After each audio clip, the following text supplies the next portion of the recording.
Thanks for tuning into this video. My name is Tom Joel, and I'm going to present to you one of my favorite Psalms in images. Along the way, I will discuss some of the thematic richness and theological richness of this psalm. It is Psalm 103 in the Orthodox Psalter, number 104 in most printed Bibles. This is part 3 of a 3-part presentation. In the first video, we covered verses 1 through 12. Part 2 covered verses 13 to 24. If you missed part 1 and/or 2, you can go to my channel and launch them from there. In this final video, we will be looking at verses 25 to the end, verse 35. I hope you enjoy some of the images and insights we will cover in this section. I want to correct an error from the second video in which I referred to Psalm 115 as the Hallelujah Psalm. I meant to say Psalm 150. I also want to give credit to my dear friend and Greek scholar Jeff Reed for helping me analyze some of the variance between the Greek and Hebrew texts.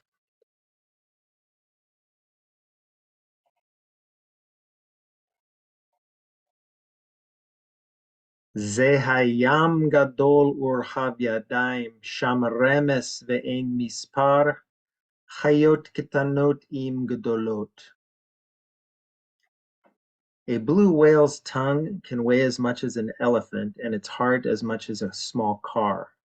At up to 400,000 pounds and 98 feet, it is the largest animal on the planet. Look at its size relative to a school bus, a full-size school bus. Near the other end of the size spectrum, we have plankton. Some zoological plankton are microscopic in size. There is a great Hebrew idiom in this verse that is translated here spacious. Literally, the expression is wide as two hands. And this is why I've included the little thumbnail image of plankton from SpongeBob SquarePants. The sea is broader than the space you can create with your outstretched arms. The psalmist was truly inspired, particularly because he probably never saw either of these two creatures, but who knows? Just because there are no whales in the Mediterranean Sea today does not mean there were none 3,000 years ago. Additionally, there were and are whales in the Red Sea, and King David had a port there, so his sailors would surely have come home with stories about amazing sea life. Not to mention the experienced Phoenician sailors who the Israelites traded with and formed close political alliances from time to time.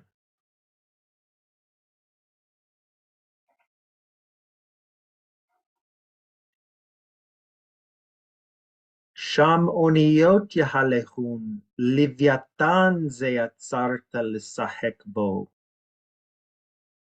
The ships referred to in this verse would have looked much like the same as this replica of a 600 BC Phoenician ship built by Syrian shipbuilder Khalid Hamoud, using native trees, iron nails, and traditional methods. This ship pictured here not only sailed around the Horn of Africa and back home to Syria, it also sailed across the Atlantic Ocean to the New World as part of an experimental voyage in around 2010. The kingdoms of Israel and Judah most probably bought their ships from the Phoenicians, who started sailing the Mediterranean Sea hundreds of years before King David's reign. And this ship here was modeled after a shipwreck that was discovered in the Mediterranean. We do not know what creature the Hebrew Leviathan corresponds to in English, if it corresponds at all. This image of a colossal squid is fake. I included it because initially it duped me. And we are entering a time when soon we won't be sure what's fake versus real in the images we're presented online. This icon depicts what to us seem like fantastical creatures in the sea.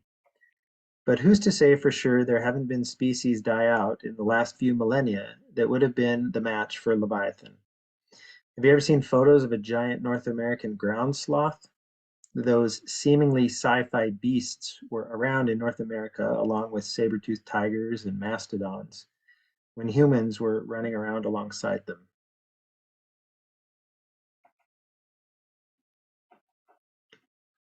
Kulam elecha yisaberun latet ochlam ba'ito. This icon of the feeding of the 5,000 seemed appropriate here.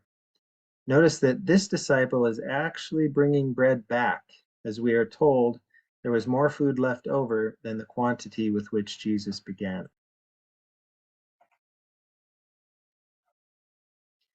Titein lehem yilkotun, tiftach yadecha yisbeun tov. Verses 27 to 28 are almost identical to verses 15 and 16 in Psalm 144, 145. The eyes of all look expectantly to you, and you give them their food in its season. You open your hand and satisfy the desire of all living things.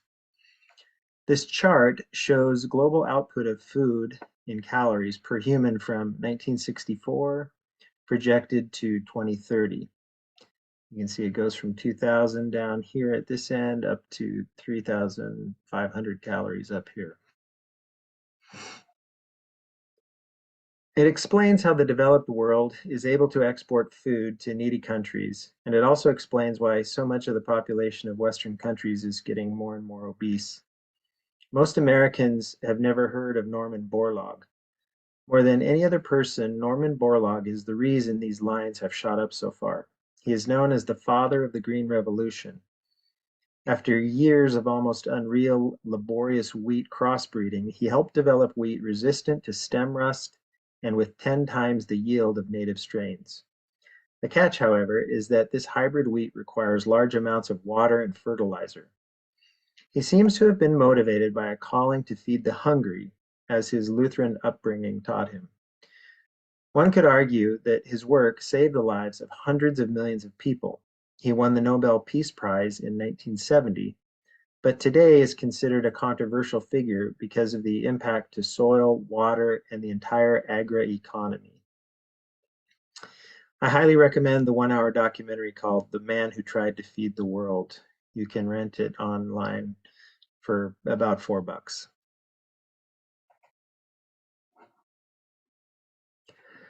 Tastir panecha yebahelun, tosef rucham yigvaun, ve'el afaram yeshuvun. In this icon, we see Christ taking a rib from Adam to create Eve. Notice that they are laying on the dust of the earth from whence they came, and Christ is blessing them with his right hand. On the right, we see Elder Ephraim of Arizona, who reposed in 2019, holding in his epitrachelion a reminder for us. As you are now, so once I was. As I am now, soon you will be.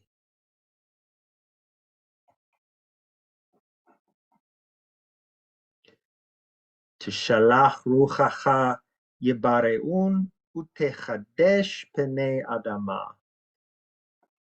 It is noteworthy in this psalm that renewal of life follows death. For the Christian, it is both a prefiguration of the resurrection as well as a reminder of the continued cycle of death and new life that surrounds us every year. The ultimate renewal of the face of the earth will be upon Christ's second coming. In this icon of Christ's harrowing of Hades, Adam and Eve are seen being rescued from death, bondage to the demons, and the sin sickness that put them there.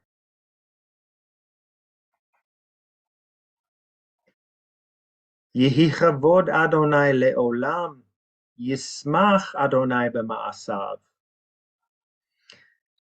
Like the image of the blue whale, the author of Psalm 103 probably never seen the earth from space during his sojourn in the land of Judah. Yeah, definitely. When I think of how many more views of the Lord's works I have been privileged to see than the Israelites, it should humble me. Unfortunately, the visual abundance has probably numbed me to some extent. For the materialist, this is just the third rock from the sun. For the believer, this is God's handiwork. And while it has been tarnished by my own hands, I am nevertheless expected to tread lightly and be a faithful steward as I am able. May I remember that the next time I pass an empty beer can on my evening walk. Pick it up, Tom. Pick it up. September 1st is the Orthodox day of the celebration of creation, coinciding with the start of the church year.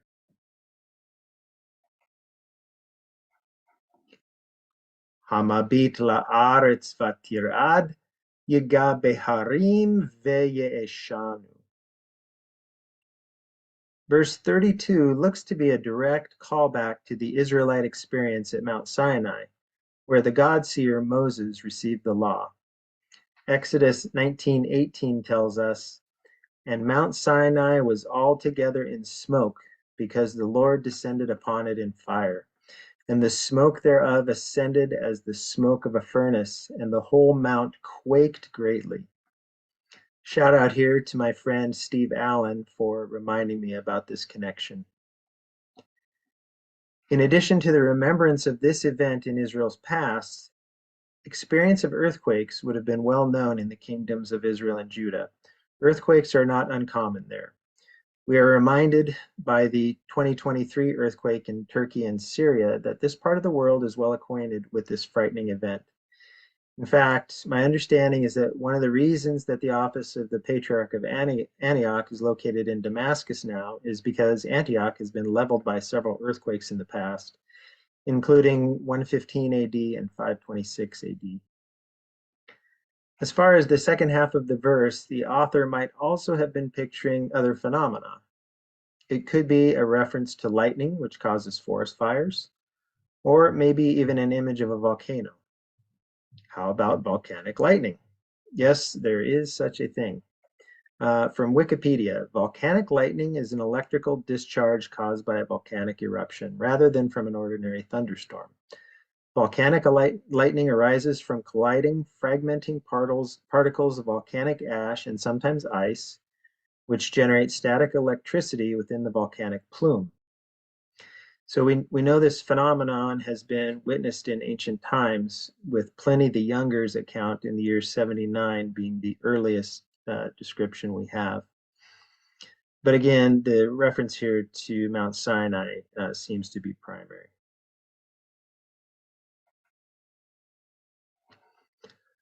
Ashir al Adonai b'chayai, azamera lelohai be'odi, ye'erav alav sichi, anochi esmach b'Adonai. Yittamu chata'im min ha'aretz, u'resha'im od einam, barachi nafshi et Adonai, hallelujah. The last verse would seem out of place were it not for the smoking and trembling mountains in verse 32. In another Davidic psalm, 143, 144, we read, "Bow thy heavens, O Lord, and come down. Touch the mountains, and they shall smoke. Cast forth lightning and scatter them. Rid me and deliver me from the hand of strange people, whose mouths speak vain words and whose right hand is a hand of lies." Shout out again to Steve Allen for that connection. After the reading of this psalm in the Vesper service, this line is repeated. "The sun knoweth his going down, thou appointest the darkness, and there was the night. How magnified are thy works, O Lord, in wisdom hast thou made them all." This draws our attention to the purpose of this psalm in our worship at the end of the day. In his discourse against the Arians, Saint Athanasius writes, "God is the eternal fountain of his proper wisdom. And if the fountain is eternal, the wisdom must also needs be eternal. As David says in the psalm, in wisdom hast thou made them all. And this wisdom is the Logos. And by him, as John says, all things were made, and without him was not anything made that was made. And this Logos is Christ."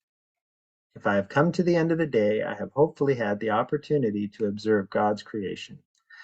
Its waters, mountains, valleys, birds of the air, beasts of the field, wild animals on land and sea, humans at work, the sun in its passage through the sky, and now the appearance of the moon and stars, the gladsome lights of the holy glory. This psalm is connected to that hymn, as at the end of the day we behold the first light of evening.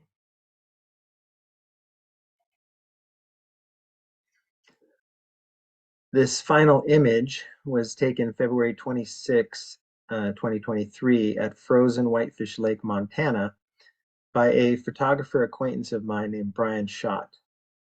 The northern lights provided this unenhanced image.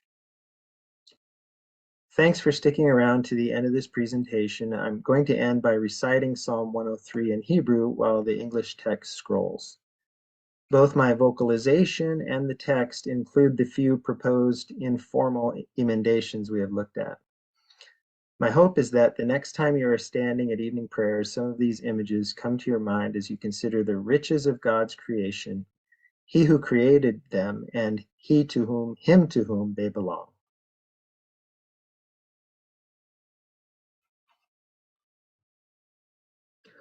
Barachi nafshi et Adonai. Adonai Elohai gadalta me'od. Hod v'hadar lavashta. Ote or kasalma, note shamayim kayari'ah.